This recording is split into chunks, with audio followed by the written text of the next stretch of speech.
receiving me loud and clear, yes. Unfortunately so. You sound like my wife. And the stadium erupts in red, white and blue. You've never seen anything like it. Let's go.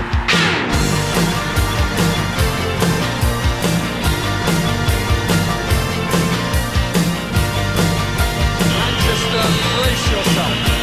Rangers are coming!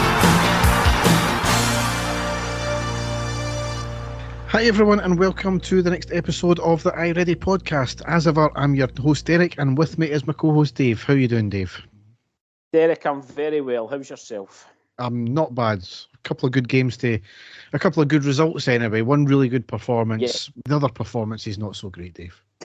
No, it wasn't. No, but that's what we're to be expected these days, unfortunately, isn't it?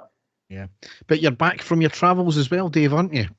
Back from my travels. We had a action-packed, fun-filled 4 days in Pittsburgh. Got to go to the NFL, got to go to the NHL, and never missed any Rangers games because it was the internationals that were on when we were there. So all's good.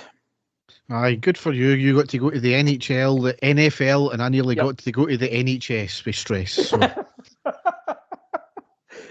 See, the stress of fatherhood, you'll not get any sympathy for me whatsoever. Yes, my wife was away training down south for her new job there, and I was left with the 2 kids while trying to keep the house together as well as have a full-time job. So, yeah, that's how my last couple of weeks went, Dave. And you've missed speaking to me as well, Derek, eh? Well, yeah, that's it. Plus, as well, I mean, I had 3 Rangers games to watch as well, so that added to the stress even more. So. It really did, especially the first one in yesterday's game. So, definitely. Yes. So, without further ado, we'll go down the tunnel and onto the pitch.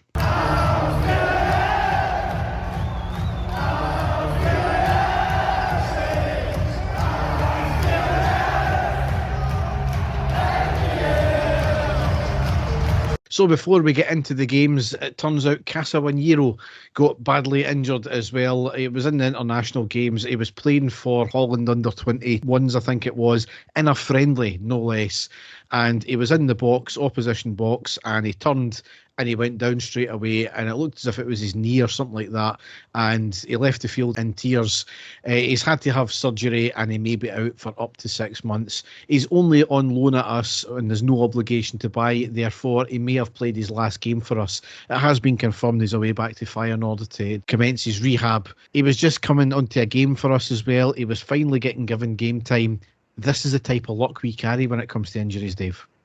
All the games that you could get injured on, it was a friendly international, absolutely nothing to do with Rangers. And as you say, there was a couple of games that he played that he really impressed. I thought he looked really solid, and funnily enough, I actually thought he looked better playing at left back than he did at right back, which I think is his favoured position. But yep, a real loss for us there, and another hard luck story when it comes to injuries. Yep, so without him for the foreseeable, and as I said, we might not see him again. However, we'll go into the games. The first game we've got to cover was Saturday the 23rd of November. It was a 1-1 draw at home against Dundee United in the Premiership. So obviously this game was affected by the weather. A lot of snow we got. It was only meant to be a wee pickle from all the reports I've seen, but we got an absolute deluge of snow. The traffic chaos everywhere. Dundee United, I don't know the full story here because apparently their bus got stuck because of the snow. Rangers said, well, if you get here, we'll get you have all your pre-match meal at Ibrox and all that. They insisted on going to their hotel, so that caused even more delays. So the kick-off was about 55 minutes delayed, Dave, wasn't it? Yeah, it was. Yeah, we were... There was actually a lot of debate whether or not the game would go ahead. And then when we saw that there was going to be a delay, it was put in doubt again, but eventually it did go ahead.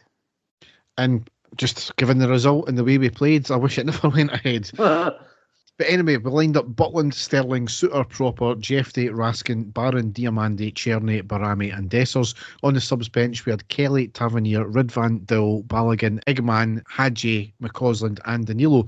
So the big talking point there was Tavernier dropped to the bench. Yeah, it was. That was the big one before the game, and heralded by the vast majority of fans. How many times have we spoke about James Tavernier, should he or shouldn't he play over the last sort of couple of seasons. So this was it happening, and we were just all hoping that we were going to have a total solid first half with him not playing, and it could maybe push the team on. But how wrong were we? Not that I'm saying that was the reason, that things went the way it did, but it certainly didn't go the way that we were all hoping it was going to go. Yeah, I mean, just a largely another shambles of a performance. 7th minute, Czerny gets the ball in the final third in the centre, controls it and shoots, but an easy take for the keeper. 9th minute, Dundee United had a quick break down the left. Middleton crossed the ball, but no takers for that one there. 18th minute, Jeffrey down the left, cuts inside into the box, gets the touchline, crosses in and knocked away. 21st minute, nice interchanging down the right with Czerny and Sterling. Czerny gets the cross in, but it was cleared. 23rd minute, Raskin with a shot outside the box. Keeper was unsighted but managed to get down to it and palm it away.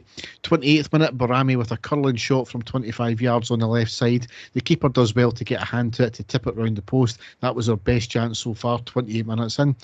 32nd minute, the game stopped for a head knock. It was actually a free kick by Czerny that was headed away by the defender. When the game was stopped by the referee, the ball was rolling out for a shy at the dugout. Don Robertson, the referee, gives possession back to Dundee United in the box where the head knock happened. I'm still trying to work that one out, Dave. Bizarre decision.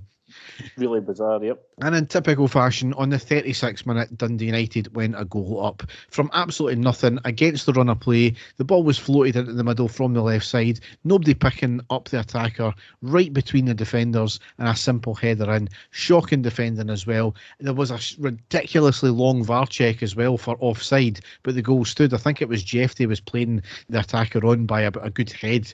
So I don't know why there was such a big decision about it, but it was a ridiculously long VAR check. Once again, Dave, though, shocking defending.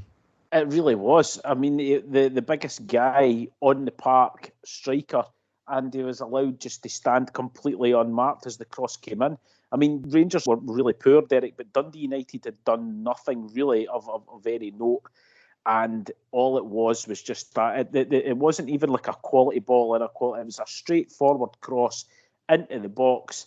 And as I say, the biggest guy in the park, striker, standing on his own with all the time in the world just to get his head on it and put it past the goalkeeper. It was absolutely deplorable defending. Yep. 50th minute, we actually had the ball in the back of the net. It was bundled into the back by Proper after a cross. However, Barron had accidentally handled it as he was jumping up for the ball when the cross came in, and the VAR check did confirm that as well. So unlucky that one there, but a dire first half. It's the same stuff we've been saying for time and time again, Dave. We get so far up the field, we've got no invention. We put the hit and hope cross in. The shots are dire, and that's in the very rare occasion we do get a shot off as well. We just run out of ideas, and it all comes from the lack of pace. We're so slow and methodical getting up the park, and it allows the opposition time to regain their position and get men back. And then we able to break them down, so then we recycle the ball back again. It's gone back to the whole thing that we've been saying it time and time again. We're so scared to lose possession. And that was the one thing that changed when Clement came in. He says, I don't care if you lose possession by trying to get the ball forward quickly, as long as you regain it back quickly. And that's what we're doing. But we've reverted to type again. This is a brand new team, so we keep getting told. So it shouldn't be the same issues that we had under Michael Beale. But it is, Dave. And now we can't even say on this game especially, it's Tavernier that's influencing, because he wasn't even on the park. So, yeah. Dave, I'm at a loss with this team now. You know what I'm going to say? I'm going to bring up Cyril Dessers again. I sat and I watched him throughout the first half, and I don't think the guy got out of a jog for any reason whatsoever. I never seen him run to get into space. I never saw him making himself open to anything. Any time that we were on the attack, he was one of the guys that was furthest back when we were trying to get something on. I thought it was Dessers' worst game in a Rangers shirt by far. And I thought to myself, we're trying to score a goal. We're trying to get some sort of spark. We need somebody to be getting into spaces. We need someone to be coming back just to try and make something happen. He was completely anonymous. That's not to say that any of the rest of the players going forward were doing anything. Diomande was poor playing in that attacking midfield role. I can't remember him doing anything. And we've been relying a lot on Czerny on the right. He looked just as if he wasn't up for it at all. And Barami, he just seems to be disappearing completely from a player who, when he first came in, we thought we'd got ourselves an absolute class act. So all four up front were dreadful, but I definitely think it was Desser's worst performance for us yet. Yeah, because he did. It's funny that you mentioned the two players. Diomande and Desser came off at half time. Hadji and Danilo came on, and I think Danilo in the space of maybe 10 minutes done well more than what Desser's done the full first half. Oh yeah, 100%. Yep. 47th minute, Byrne with a cross from the right to the back post. Suter gets to it, but it hits the side netting. Why is Suter there? He's a centre back. Why is he that furthest forward player there? 49th minute, Dundee United with a cross from the right, a free header in the middle, and it went wide. It should have been on target, that one there.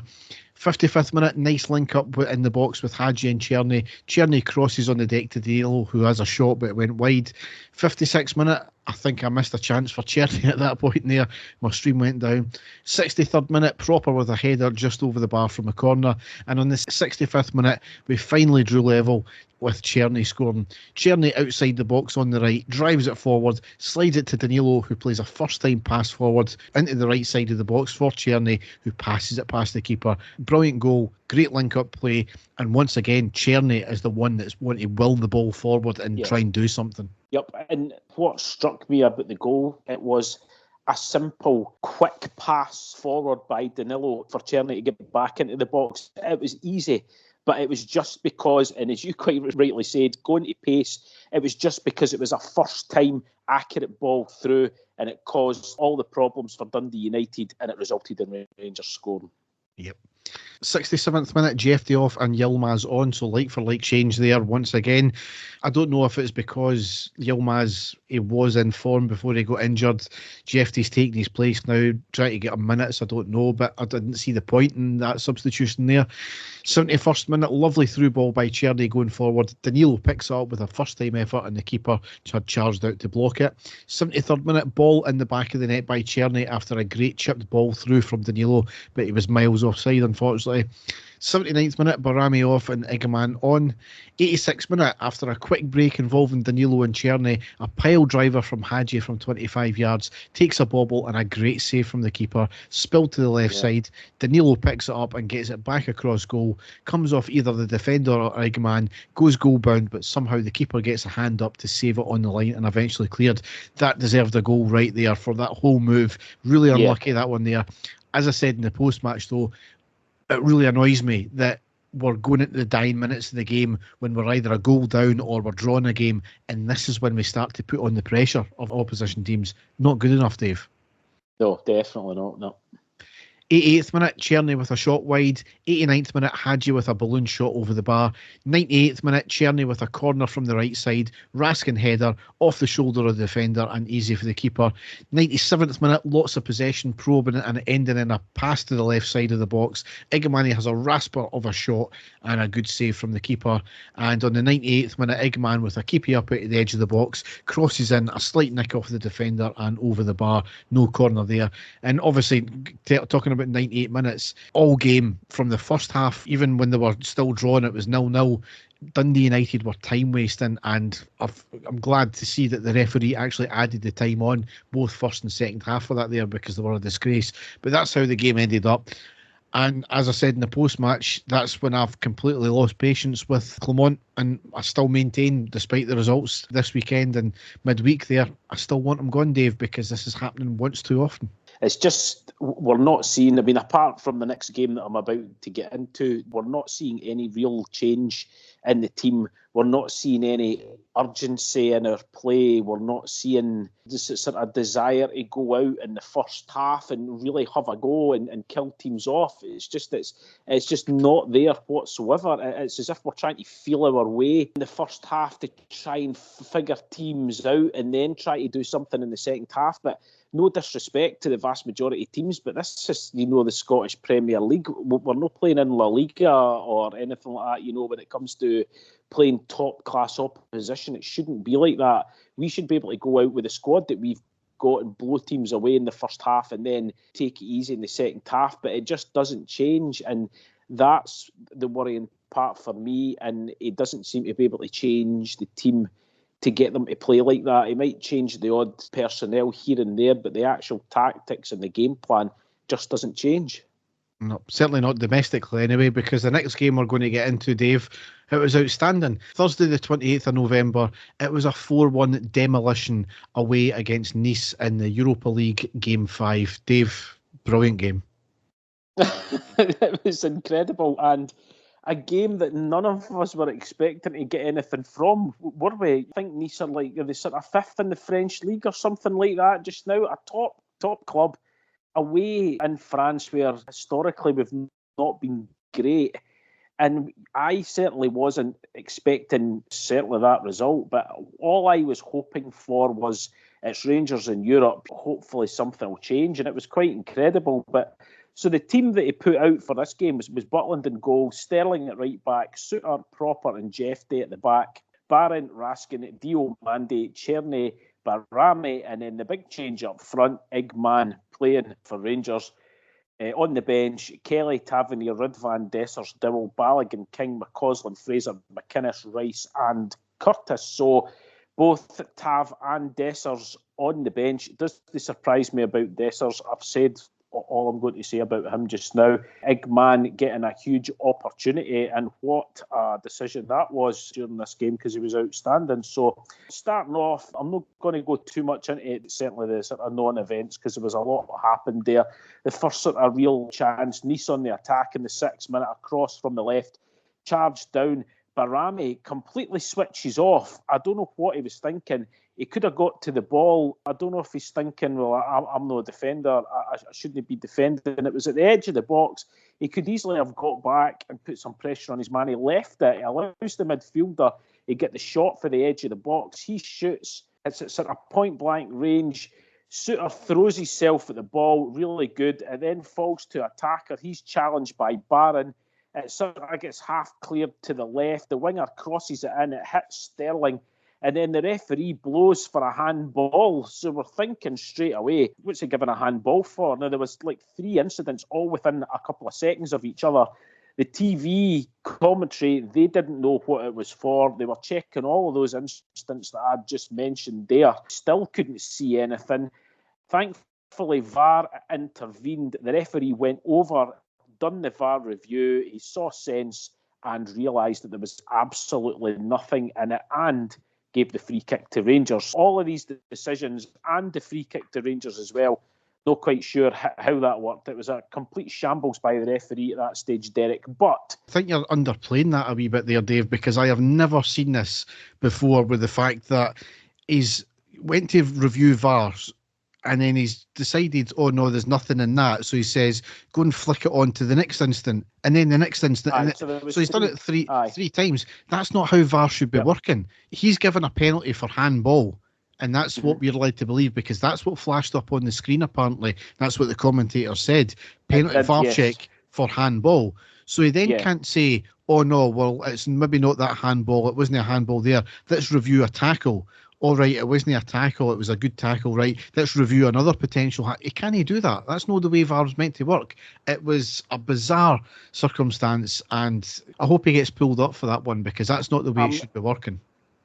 I'm not sure as if that's how I interpreted it at the time, Derek. I thought he was reviewing it for a handball, and it was the fact that the commentators didn't know what it was for, and they were going back and looking at all 3. But if you've saw that, that's exactly, he was looking at all 3, absolutely ridiculous. And then, as I say, gives the free kick to the Rangers. Nothing comes of it, but, a complete shambles. But from that point on, Derek, Rangers, I don't know whether that galvanised them or not. I'm not sure. 11th minute with a great chance.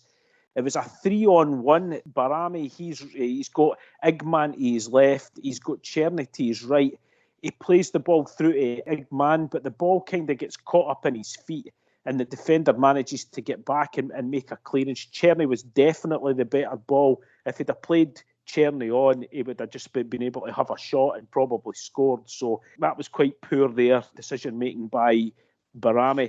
17th minute, Jeffday on the left wing. He cuts inside, strikes the ball just past the post. And then 32nd minute, Barron to Cherny.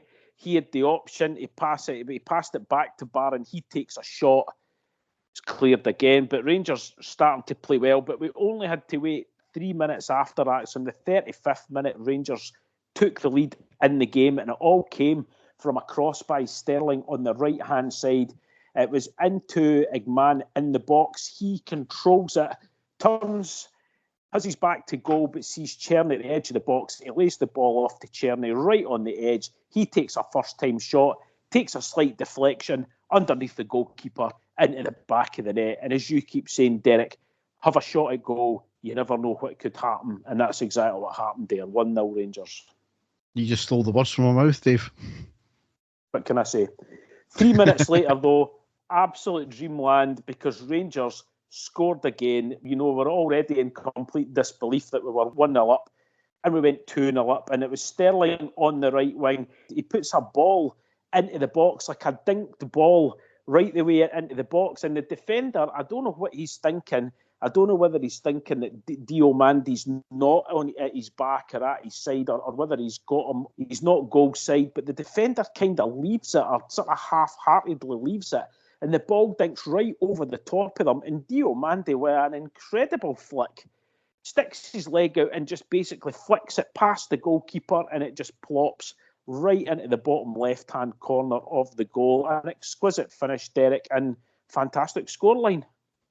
Largely from nothing as well, because as you said, it was just a dinked ball into the box, and it was just outstanding vision, aided obviously by a complete farce of a defender there. But yeah, brilliant goal.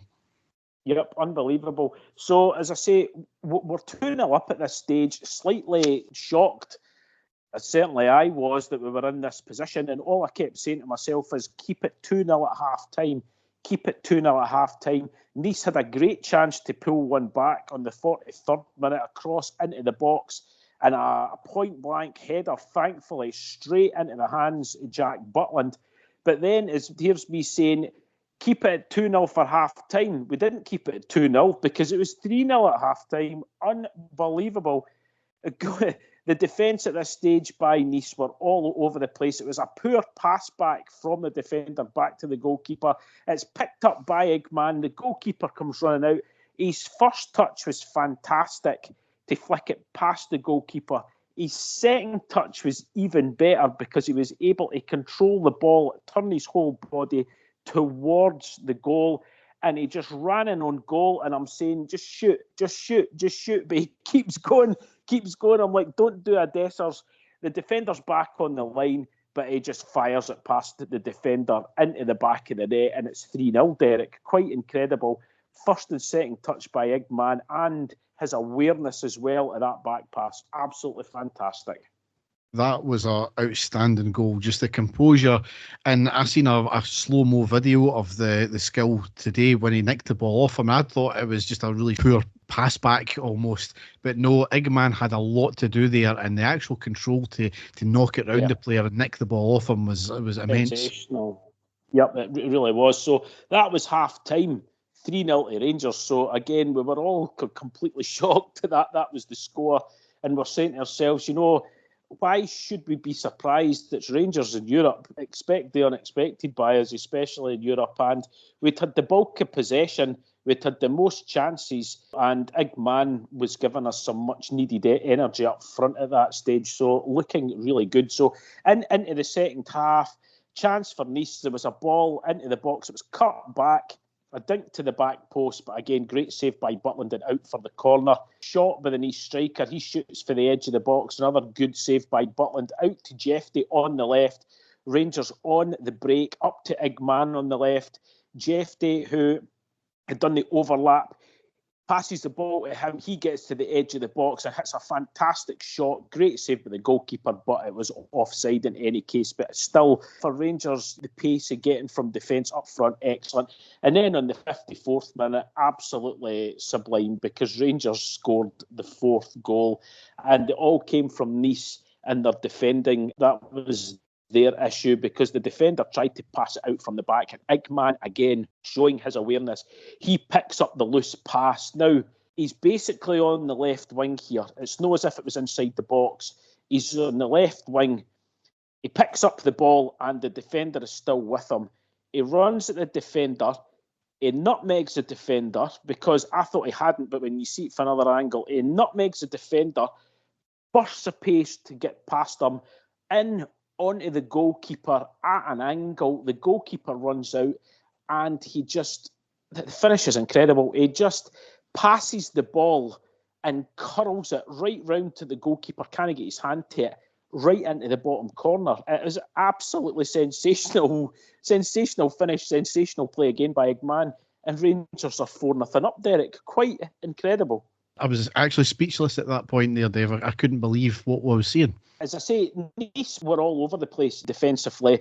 I really don't care about that. I've seen us in these situations ourselves, so, I absolutely don't care. 67th minute, more great movement down the right. Barron on the right wing. He puts in a tremendous low cross, looking for Eggman, but it's just in front of him. He can't get his toe on it, denies him his hat-trick. Really unlucky. Eggman comes off in the 69th minute. So does Diomande, Dessers and Ridvan on.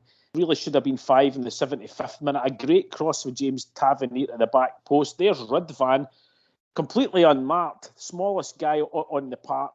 Tries to get a header on it, puts it past the post. I realise he's a left back, but that was an excellent chance to get that on target there. So, it should be doing better. Nice huffing and puffing away. They had a couple of shots for the edge of the box. 79th minute, Barami off, Rice on. A free kick from Nice at the edge of the box. On the 84th minute, this is where they pulled one back, and we really can't do anything about it, Derek. It was an excellent goal, right over the wall, right into the top corner. Nothing that Jack Butland could have done about that. That was where Nice pulled one goal back. So taking the shine off the scorelines ever so slightly, but really couldn't have done anything about that finish. It was a really, really good, well-taken free kick there, wasn't it?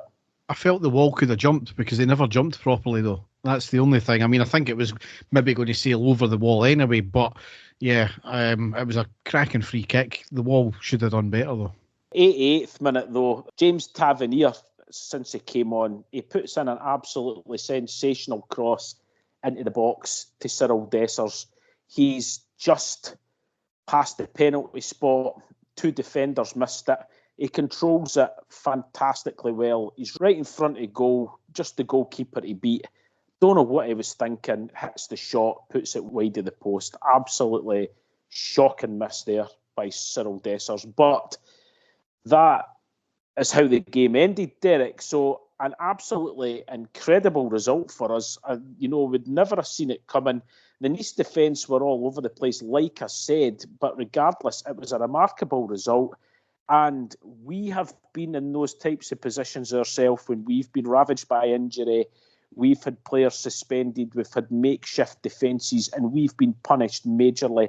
And we're never given that excuse. So I'm not using that as an excuse at all. It's possibly one of Philippe Clement's best performances and results since he's been here at Rangers. There's not been a lot, but that certainly was an absolutely fantastic night for Hamza Eggman, who really showed up for us. So tremendous stuff. Just outstanding, and so frustrating with the team is the fact that they can play like this in Europe and not do that domestically. Dessers at the end there, I've just got in my notes, Dessers, what the actual fuck. I mean, in that one moment there, he's shown the best and the worst of him because the control was outstanding. The control was brilliant, yeah, it was. The way to knock it down for himself, and from less than 6 yards to put that wide, not even get it on target, is absolutely criminal. And when you've just got the guy that you've been dropped for, score 2 goals, 2 fantastic goals, and put on a really good performance, you get a gilt-edged chance like that and you give it up. What else can you say about him? After the game as well, though, Dave, Rangers issued a statement about heavy-handed policing, poorly organised and executed security arrangements, and there were apparently agreements in place through various talks between us and various parties that were changed last minute without warning. Once again, things like power banks were taken away from fans, things that are, when your tickets are generally now on your phone, when your lifeline is on your phone these days, vital things like that taken off fans. Once again, UEFA are shirking the responsibility and failing to liaise with the local authority and the local policing. The local police in Nice did actually come out and blame the Nice Ultras, and apparently there was tear gas to have to deployed in the stadium as well at them because of their behaviour. So you deal with the local issue, but you've got to deal with the away fans as well. So I'm glad Rangers are on the front foot with that one there, but UEFA really need to get their act together. However, that aside though, Dave, that's us sitting in 8th position. So that's us in the top 8 for the qualifying for the next round. Granted, we've got probably the 2 hardest games of the group stage to go. The next one, Tottenham, and then Man U. Maybe fortunate we've got USG to the last game as well, maybe the slightly lesser of the games. But yeah, what a position we've put ourselves in. Not even just to get into the playoff round, to maybe even sneak into that top 8.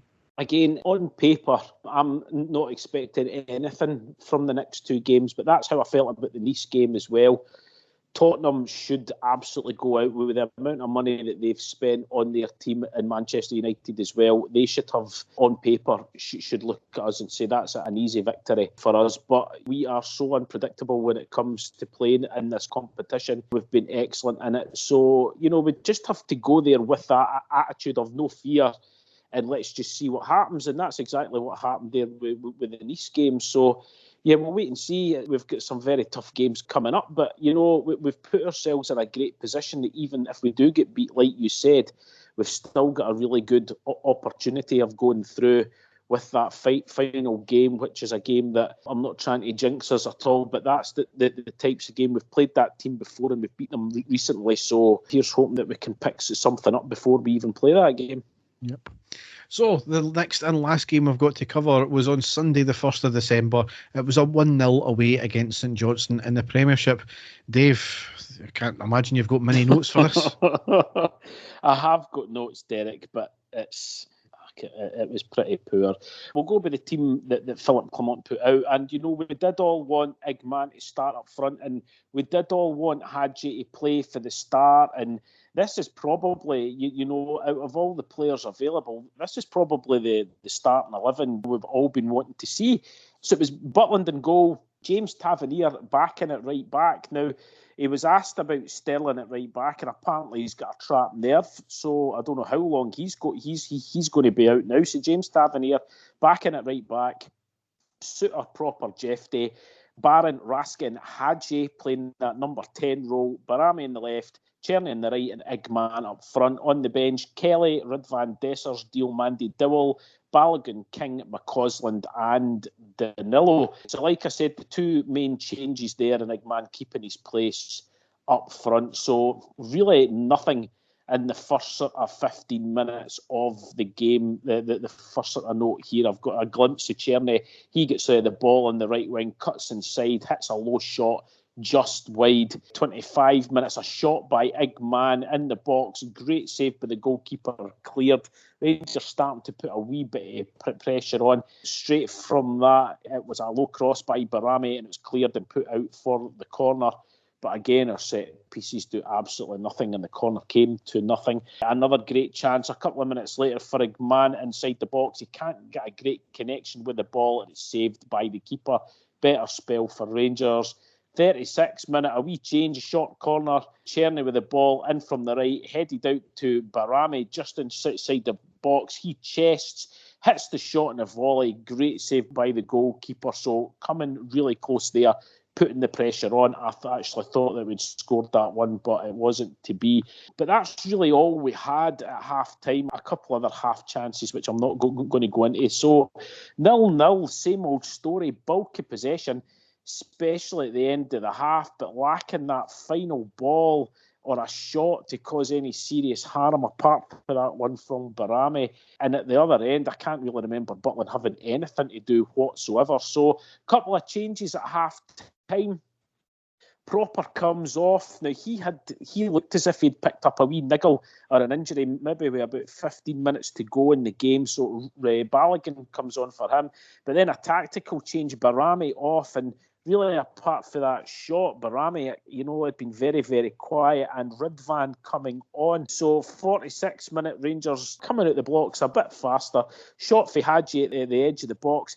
Steady going for accuracy, tries for power, blasts it over the bar. A couple of minutes later, Eggman, ball played up to him, and then a good ball out to the left to Ridvan. Back to Eggman. He gets a half shot, but really nothing on it, saved by the goalkeeper. Free kick, Batav at the edge of the box. He gets it on target. Goalkeeper pulls off a good save, but it was pretty straightforward, let's be honest. Sub on the 57th minute, and it was Jeffrey off and Danilo on. And then we managed to get the all-important goal of the game on the 63rd minute. And it was Connor Barron with a sort of cross chip into the box. It's headed away by the defence. It finds its way to Hadji on the left byline, and he dinks it back in first time. Great ball right to the back post. James Tavernier doing what he used to do and what he's hardly done a lot of recently. He's actually there in at the back post. He's there with ex-player Jason Holt. The two of them go for the ball at the same time. There's no much that Holt could have done. Tav was going to put it in. It comes off Holt's knee and into the back of the net. It was going in regardless, Derek, but a great time for us to score. The pressure had been mounting, and finally we managed to get that goal. It just goes to show when you try something different and you move the ball quick, which had you done there, look what happens. Yes, it ended up being an OG, but you've got to be in that position to force the opposition into mistakes, and that's what can happen if you do that. Yep.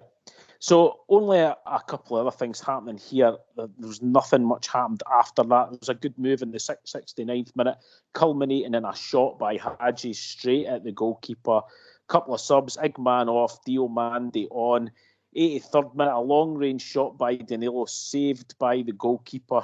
The 87th minute, Dowell, who had came on just a minute before for Cherny, he puts a fantastic through ball to Danilo. Now, we were expecting the offside flag to go up because Danilo looked miles offside. The flag stayed down.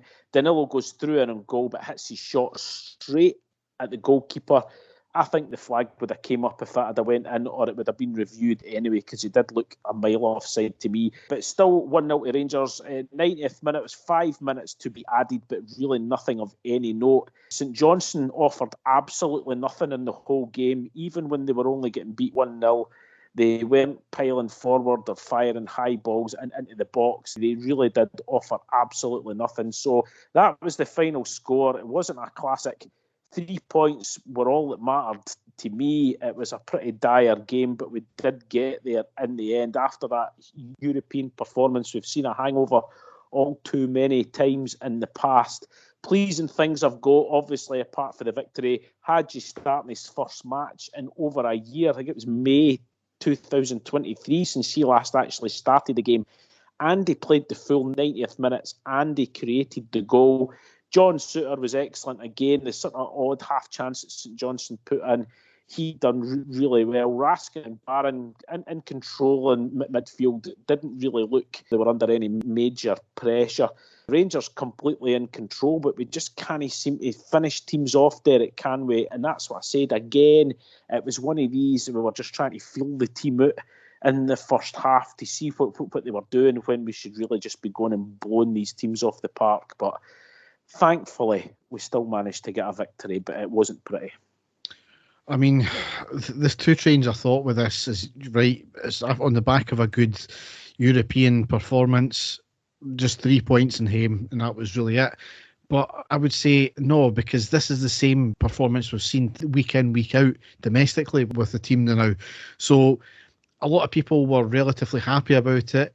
Of course, I'm happy with the 3 points, but no, it's the same crap we've seen time and time again. So I wasn't particularly happy with the performance at all, Dave. So I saw something that someone put on social media, Derek, and I thought it was quite apt. A lot of people had commented on it, and it was regarding our performances domestically and in Europe. And it was somebody said it's like being cheated on by your partner every weekend, but getting taken out to a posh restaurant on a Thursday night to make up for it. And that's what watching Rangers is like just now. And it was a poor performance, but we were never under any serious pressure. That's the sort of positives that I tried to take from it. But I agree with you, when it comes to attacking and beating these teams, it's just not there. We're scraping victories when we should be hammering teams. It's not great at all, especially attack-wise. But I took the positive from it that we were in complete control and we were never under any serious pressure. But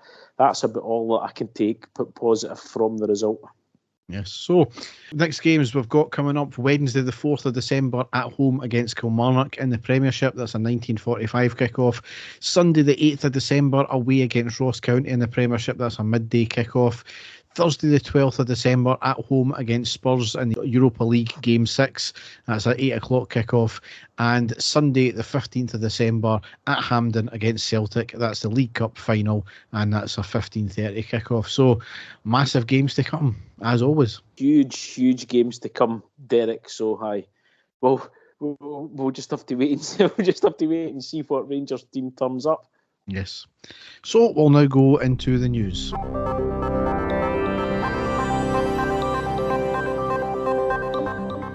So not a great deal to talk about, but a couple of big things first here. Niels Coppin has been appointed the technical director, kind of largely out the blue, I would have said. He's had a meteoric rise in the last few years from basically a scout to technical director of a club like Rangers. Does he have the qualifications? Who knows? Who exactly appointed him? Who knows? Why was the CEO not appointed first? Who knows?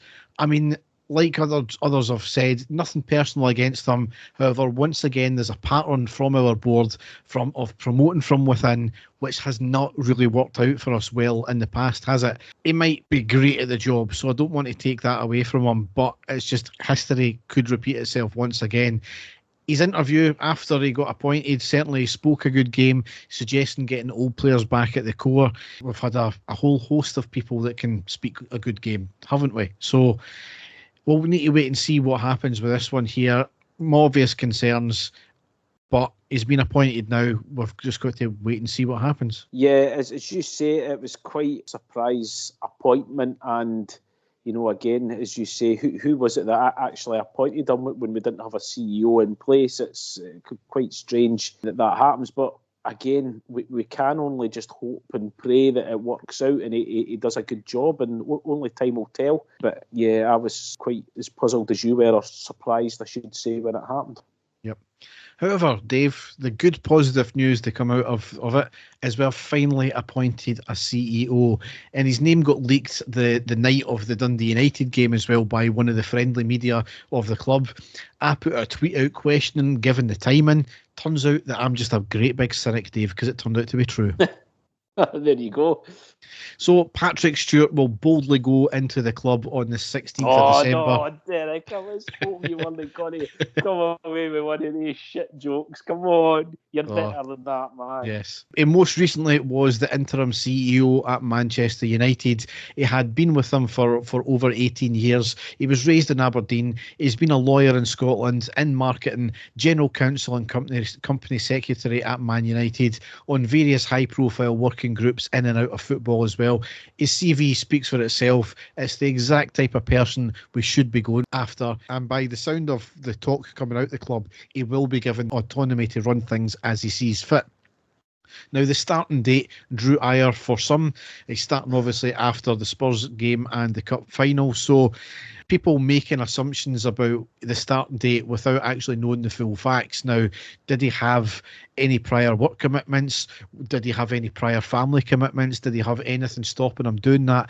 According to some, that he's got no work commitments, so well, that might rule that out, but it's never been officially said from the club. I don't know, has it, Dave? I'm not too sure on that one there. But as ever, when it comes to our club, people just looking for the negatives before they even think about the things.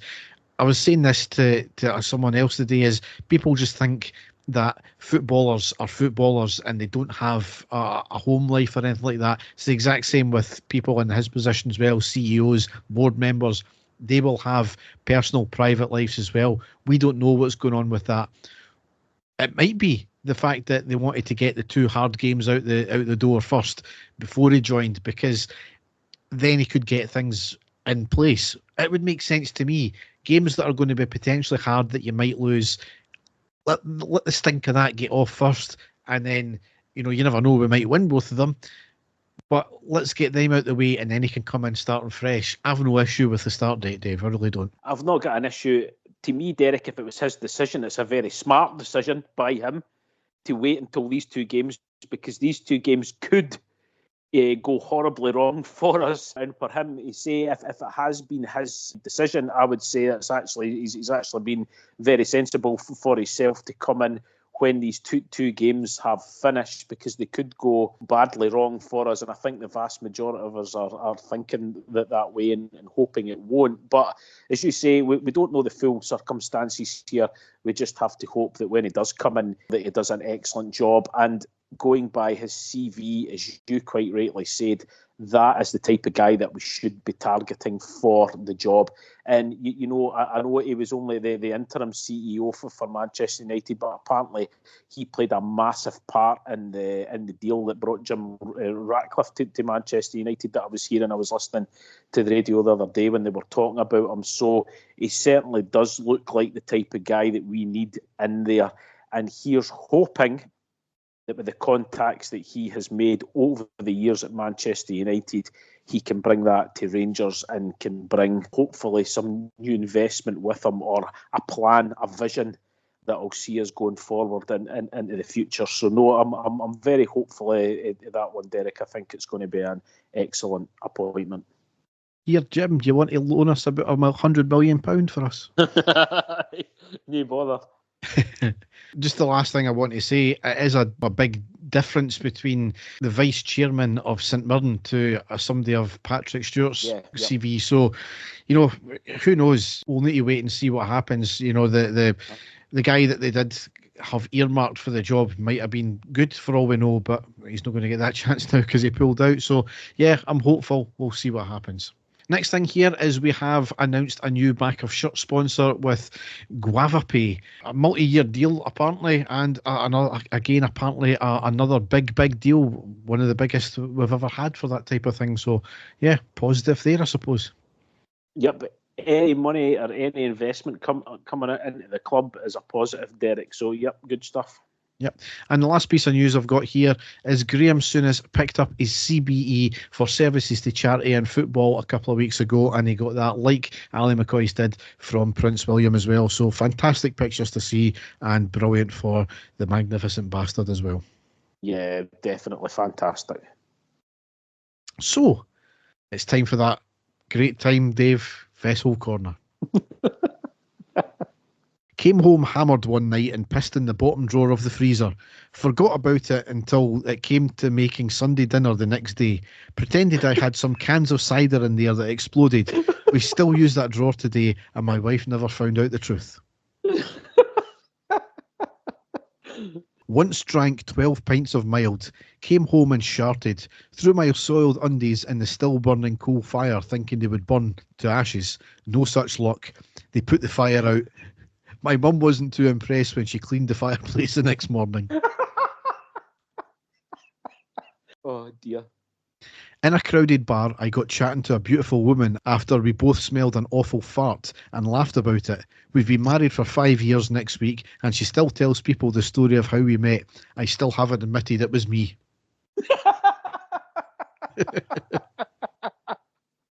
No, that's a chat line and a half, that, eh? My wife got a brand new car. Suggested we put an air tag in it in case it gets nicked off the drive. But really, it's like kind of a wanking piece without the danger of being walked back in on.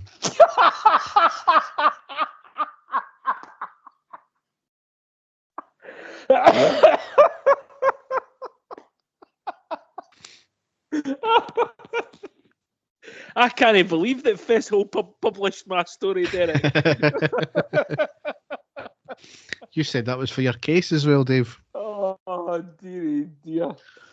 Was just finishing work and the team headed for the pub. Right then, my wife called saying our daughter had ripped the end of her finger off and were heading to the hospital. I did the math. A 40-minute trip for them and a 10-minute trip for me. So I had a sneaky pint. True parenting. And to finish things up, got caught with my knob in the sink in the work toilets, giving it a quick wash as I knew I was getting some from my girlfriend after work. Panicked and pretended I was examining my balls for lumps. Got put on sympathy leave and had a blissful 3 weeks off doing sod all. For fuck's sake. Dave, oh my God. Dave, I need some time off work. I think you've been warned about having your cock in the sink at work before, Derek. So on that note, we will end the podcast. So yeah, one crappy result, one fantastic result, and we'll take the last one there. But yeah, it's the age-old Rangers chugging along as always. I know we've got 2 games, Derek, that we should be taking maximum points for in the next two matches. We can only hope that we get maximum points and we get a much better performance before we go into that run of games that we've got coming up. The cup final, the 2 European matches, and Celtic at Ibrox, I think, within the next sort of 3 weeks, which is going to be absolutely massive. So we can only hope, Derek, we can only hope. We'll wait and see what happens. Yes. So all that's left to say is thanks for listening and goodbye. Goodbye, everyone. And the stadium erupts in red, white and blue. You've never seen anything like it.